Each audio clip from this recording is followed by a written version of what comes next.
Thrive, you made a career change and went to work with a new organization. And last weekend at a fundraiser, I ran into Mike Lance. Where's Mike? There. I ran into Mike and his wife at a fundraiser, and you are now working for one of Mike's companies as the VP of HR. Mike now is responsible for 3 Rise and Thrive women on his team. So we had a little laugh about that at the fundraiser. I said, well, you're welcome. I'm starting the recruiting arm of this whole deal pretty soon, so if you got in early, you don't have to pay me. So we want to thank ML Talent Strategies, Mike, and the True You team for bringing a table tonight so much. Marcy, we cannot wait for you to bring us home with this story. Hit it.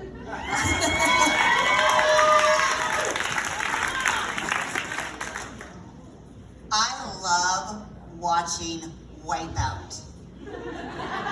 It's the obstacle course game show where contestants make their way toward the winner's circle facing these crazy obstacles. They've got these menacing names like the sideways sweeper, the treadmill doors, the sucker punch walls, and my personal favorite, the big balls. These contestants, they're making their way toward the winner's circle, but they're constantly getting punched and knocked down by the obstacles in their way, usually falling rather ungracefully into the muddy or icky water below. Thus the name Wipeout.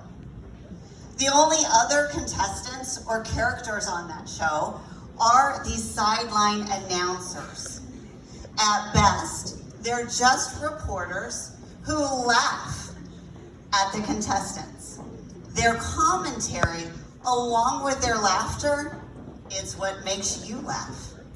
You know the laughter. It's that awkward, deep belly laugh. It is that, thank God that was not me, laugh. And I got to thinking, the Wipeout game is really just a metaphor for life. As I've run my life race, I've had my fair share of wipeouts.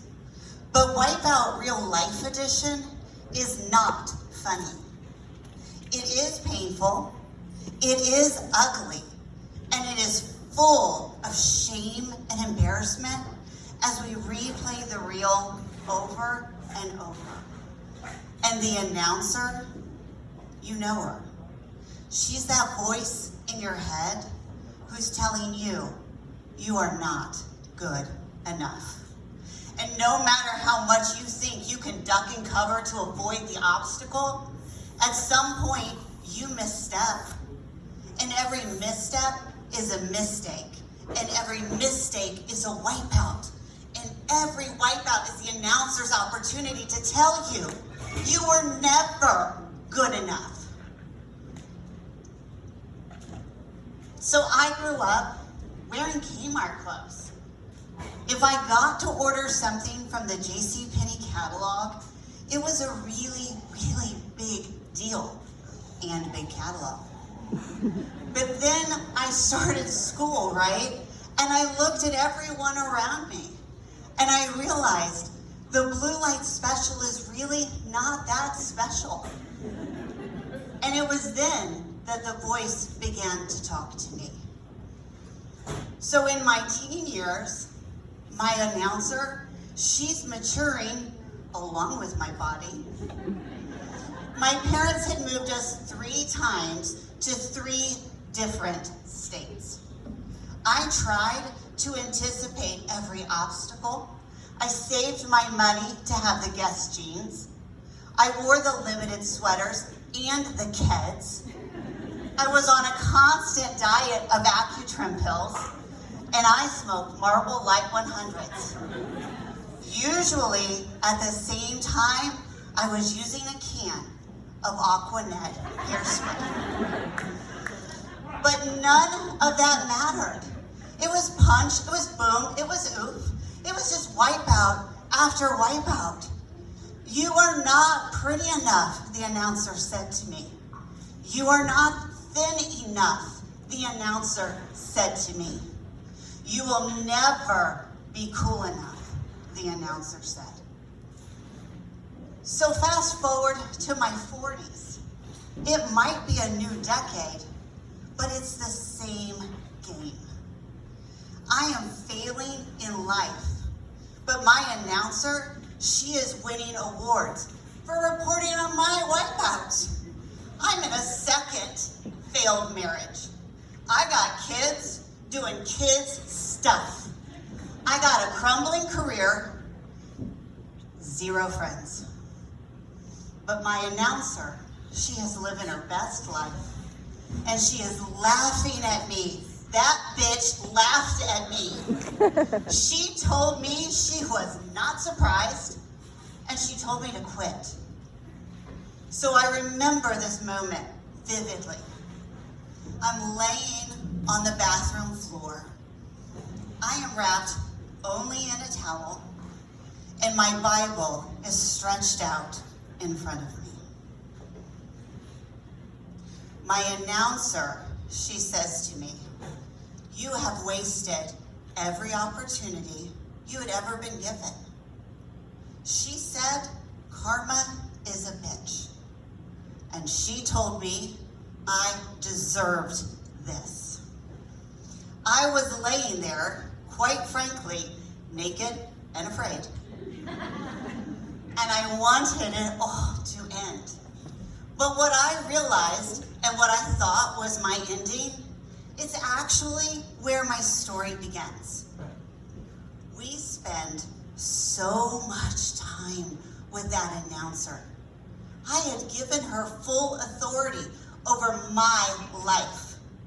But I realized in that moment, I didn't have to. She really was just an observer. She was not calling the shots. She sure as hell was not running those plays. And she would no longer get to dictate my outcome. On that bathroom floor, I realized I had a choice.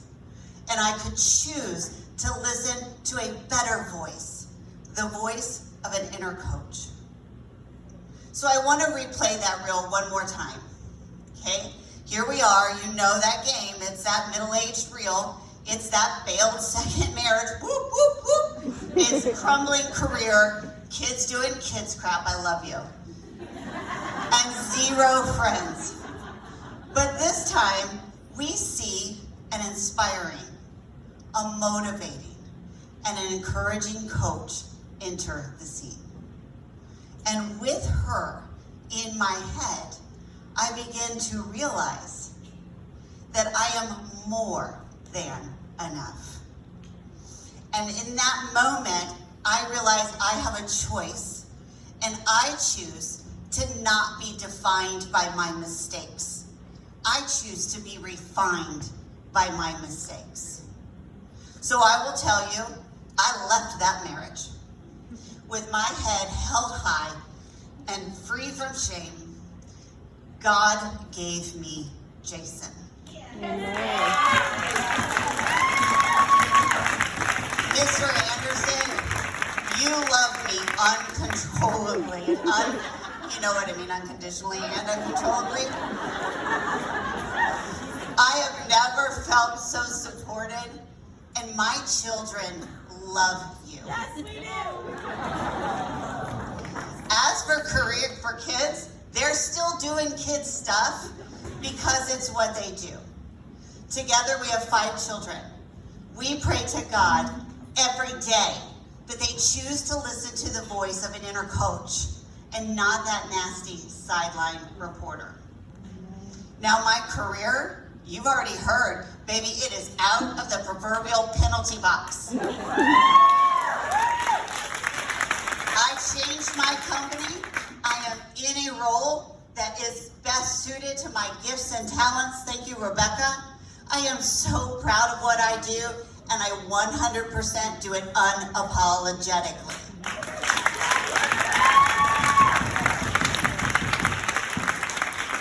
But I really want to talk to you about my friends. It is true, I was friendless in this state. I am not an Indy native. But my inner coach, she told me I was capable of making friends. No Accutrim required, no Aquanet hairspray. So I stepped out and I met my spiritual guide and dearest friend, Jera. From there, I was just shocked. My friends, they just keep coming. They just keep coming. Many are here tonight, and many are just as faith-driven. While I have had friendships born, I have had tribes formed. I truly laugh when people think I'm the most connected person in the room. Silencing the voice of the announcer, who had nothing good to say about my performance, and choosing to listen to the inner coach, who told me what I was capable of, it changed my life. Changing my circumstances changed my life. And the most amazing difference between the Wipeout game and real life is there is room in the winner's circle for everyone, including you. That middle-aged reel we played and replayed of my life, it was only 2020. What a difference the voice you choose to listen to can make in your life. Do I still hear the voice of that nasty sideline announcer from time to time? Of course I do. But I acknowledge today she is simply a spectator who's tired and bitter and wishes she could run that race as well as I do. The truth, faith, and confidence that is spoken into me by my inner coach, and the wisdom spoken over me by all of my support system are what I need to know to remember that I have always been enough.